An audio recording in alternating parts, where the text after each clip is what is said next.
Sir మీ ఉద్దేశంలో ధర్మం ధర్మం అనే మాటని అర్థం చేసుకోవడానికి ఎంతో కాలం నుంచి ఎంతోమంది ప్రయత్నం చేస్తూనే ఉన్నారు. అందరికీ వాళ్ళకి వచ్చిన ఐడియాస్ తోటే అదే ధర్మం అనుకున్నారు. ఇన్ రియాలిటీ ధర్మం అనేది మనం దాన్ని డిఫైన్ చేయడం మొదలు పెడితే అదే ధర్మం అవుతుంది. దానికే బౌండరీస్ చుట్టేస్తున్నాం మనం. బౌండరీస్ చుట్టకుండా ఉండాలి అంటే మనం దాన్ని కొంచెం ఓపెన్ పెట్టాలి.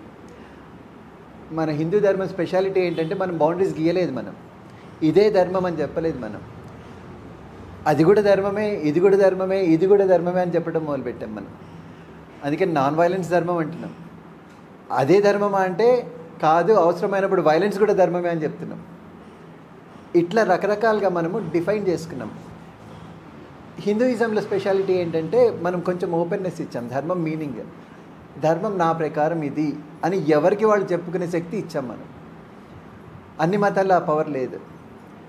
ధర్మం ఏంటి అంటే ఆ పుస్తకంలో చెప్పిందే ధర్మం, లేకపోతే ధర్మం కాదు అని చెప్పారు.